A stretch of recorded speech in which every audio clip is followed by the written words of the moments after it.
Hello दोस्तों, कैसे हो? आपका स्वागत है त्रिपान स्टडी सेंटर में। आज जो हम करने जा रहे हैं क्लास 9th का ज्योग्राफी का चैप्टर नंबर 5, यानी जो है natural vegetation and wild life, यानी प्राकृतिक वनस्पति और वन्य जीवन। जो है कक्षा 9 का भूगोल का चैप्टर जो है अध्याय 5 है, जो कि काफ़ी महत्वपूर्ण है। प्राकृतिक वनस्पति और वन्य जीवन, इसमें कुछ क्वेश्चन सेलेक्ट किया गया है जो कि काफ़ी महत्वपूर्ण है एग्जाम व्यू से, जिसको आपको नोट करना चाहिए, समझना चाहिए और एग्ज़ाम की तैयारी में लगाना चाहिए। ये क्वेश्चन काफ़ी महत्वपूर्ण है, इसलिए हर समय जो है ये महत्वपूर्णता अपना बनाए रखेगा। ठीक है, चलिए देखते हैं हमारा क्वेश्चन आज क्या है। Next 10th question, every species has a role to play in the ecosystem, elaborate the statement. That is important here. Every species has a role to play in the ecosystem. Elaborate the statement. That is the most important question here. The answer on the ecosystem comprise their physical environment. Ecosystem comprise the physical environment. It is the interlinked system with the plant, animal live there in the link to be each other. That is important here. It is on the interlinked system with the plants and animal living there in link to be each other. Ecosystem have evolved over a period of the thousands of years. Some example of interlinking here. The first interlinking here, insect help in a pollination of crop and fruit trees. Some insect also is set to the biologically control on harmful insect. There is a first point is most important. Insect help in a pollination of crop and fruit trees, and some insect also exact to the biologically control on harmful insects. And second here, carnivorous is animal killed to the herbivorous animal for food, and the herbivorous animal consume a plant for a food.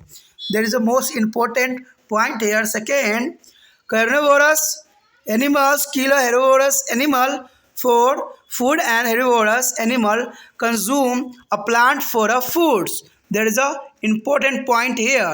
And the next point here, the third here, decompose are like a fungi and bacteria fertilize their soil with the humus by their decomposing dead animal and plant to the envelope plant to be grow. There is a many such example of interlinked to the show that every species has a role to play in an ecosystem. You understand this answer? Decompose are like a fungus, bacteria fertilize their soil with the humus by the decomposing dead animal and plant to be elaborate plant to be grow. And there is a many such example of interlinking to show that every species has a role to play in an ecosystem. There is the most important question here. अगला जो है हमारा 10वां question काफ़ी महत्वपूर्ण है कि हर प्रजाति की परिस्थिति तंत्र में भूमिका होती है। देखिए, एक स्टेटमेंट है कि हर प्रजाति की परिस्थिति तंत्र में भूमिका होती है। कथन की विस्तृत कीजिए। देखिए, बहुत काफ़ी आसान आंसर है। अगर आपने पिछले क्वेश्चन सब आंसर देखे हैं तो उसमें से भी आंसर लिख दीजिएगा तो कोई गलत नहीं होगा, काफ़ी महत्वपूर्ण रहेगा इसमें, क्योंकि हर प्रजाति की परिस्थिति तंत्र में अपना महत्वपूर्ण भूमिका है। क्योंकि आपको पता है जीव जंतु के कारण ही, प्रजाति के कारण ही जो है पेड़ पौधे फर्टिलाइट हो पाते हैं, चाहे शाकाहारी जीव दूसरे जीवों पर निर्भर होते हैं। तो यही बात यहाँ पर आंसर के रूप में आता है। ठीक है, और पहले हम कई क्वेश्चनों में इस बात को डिस्कस कर चुके हैं, और पहला क्वेश्चन आपको स्टार्टिंग वाले सारे याद हैं, तो ये क्वेश्चन आपके लिए बहुत मुश्किल नहीं रहने वाला है। तो यही कहते हैं ना, अगर किसी को अगर चैप्टर समझ में रहे, चैप्टर के हर क्वेश्चन, तभी त्रिपान सेंटर ने चैप्टर के महत्वपूर्ण क्वेश्चन को ये यहाँ पर प्रायोरिटी दी है। क्योंकि जो ये को जो है कि इतने क्वेश्चन कर लेता है ना अच्छे से, उसको लगेगा नहीं कि वो पूरा चैप्टर नहीं पढ़ा है। आपको लगेगा कि आपने पूरा चैप्टर का अध्ययन कर लिया है और इससे अधिक क्वेश्चन कुछ आ ही नहीं सकता। ये त्रिपान सेंटर का विश्वास है। क्वेश्चन चाहे घुमा फिरा के पूछा जाए, लेकिन आंसर यही होगा। तो यहाँ पर भी देखिए क्वेश्चन घुमा दिया गया है कि हर प्रजाति परिस्थिति तंत्र में भूमिका होती है। इस कथन के बारे में आपको बताना है। तो देखिए आंसर भी वही है कि एक पारितंत्र में भौतिक जो है वातावरण शामिल होता है, यानी भौतिक यहाँ पर जो है वातावरण सम्मिलित होती है, और यह एक जो है परस्पर जुड़ी प्रणाली है जिसमें रहने वाले पौधे और जानवर एक दूसरे से जुड़े हुए होते हैं। तो आपको पता ही है कि इकोसिस्टम में जो है हर जीव जंतु एक दूसरे से जुड़े हुए होते हैं, चाहे वो फूड वेब हो या फूड चैन हो, एक दूसरे पर हर जीव जंतु जो होते हैं आश्रित होते हैं। पारित जो है पारिस्थितिक तंत्र हजारों वर्षों की अवधि में विकसित हुई है और ये इस जो है इंटरलिंकिंग है। उदाहरण के रूप में यहाँ पर कुछ पॉइंट दिए गए हैं जिसको जानना आपके लिए काफ़ी महत्वपूर्ण होगा। पहला पॉइंट बताता है कि कीट फसलों और फलों के पेड़ों के परागण में काफ़ी मदद करता है। देखिए काफ़ी महत्वपूर्ण है कि प्रजाति जो है जीव जंतु है काफ़ी महत्वपूर्ण योगदान देता है। कीट फसलों और जो है फलों के पेड़ों के परागण में काफ़ी महत्वपूर्ण योगदान देता है। कुछ कीट जो होते हैं हानिकारक कीड़ों पर जैविक नियंत्रण भी करते हैं। देखिए कीट जो होते हैं ना, जो हानिकारक कीड़े होते हैं उसको भी वो खा जाते हैं और काफ़ी नियंत्रित करते हैं। तो जीव जंतु हमारे लिए बहुत काफ़ी महत्वपूर्ण है। कहते हैं जीव जंतु जो होते हैं, कीड़े जो होते हैं पेड़ पौधों में लगे होते हैं, उसको खा के जो है एक बायोलॉजिकल जो है जैविकल नियंत्रण के रूप में कार्य करते हैं। दूसरा पॉइंट पे अगर हम बात करें तो साफ करता है कि मांसाहारी जानवर भोजन के लिए शाकाहारी जानवर को मारते हैं। मांसाहारी जानवर जो होते हैं शाकाहारी जानवर पे आश्रित होते हैं और शाकाहारी जानवर जो है भोजन के लिए पेड़ पौधों पर सेवन करते हैं, यानी एक दूसरे पर ये इंटरलिंकिंग होते हैं। ठीक है, पेड़ पौधा रहेगा तभी शाकाहारी जीव जंतु रहेगा, शाकाहारी जीव जंतु रहेगा तभी मांसाहारी जीव जंतु रहेगा। तो आप समझ गए ना, एक दूसरे पे इंटरलिंकिंग है। अगर हम घास को ही ख़त्म कर दें तो बाकी सारे जीव जंतु ही नष्ट हो जाएंगे। तो यही बात यहाँ दर्शा रहा है कि ये हर प्राणी की परितंत्र में एक महत्वपूर्ण योगदान होता है, काफ़ी ज़रूरी होता है।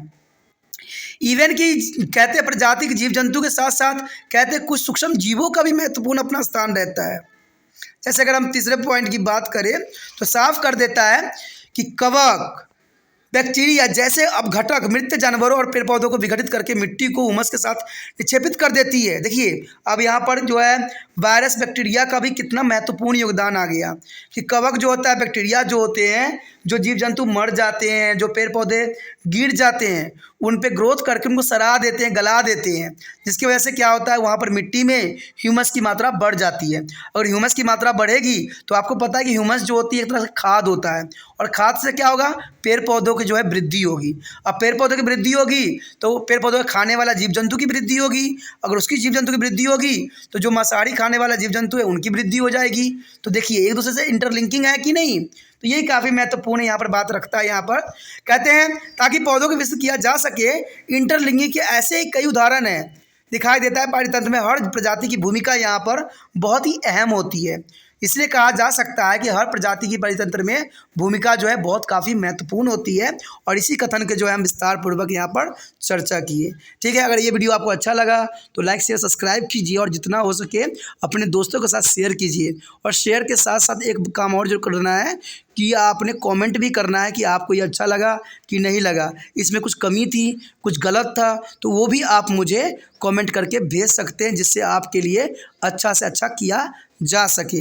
पहली बार वीडियो देख रहे थे तो चैनल को सब्सक्राइब करके अपने मोबाइल में सेव कर लीजिए। नहीं तो अगर आप इस वीडियो को अभी देख रहे हो, शायद बाद में आप रिसर्च करोगे तो शायद आपको प्राप्त न हो पाए, क्योंकि आपको पता है कि यूट्यूब पे जो है क्वेश्चनों की भरमार लगी हुई है और समझाने वालों की कमी नहीं है। इसलिए चैनल को सब्सक्राइब कर लेना ही आपके हित में रहेगा, तभी जो है आपको तिरपान सेंटर का जो है आवाज़ सुन सकोगे।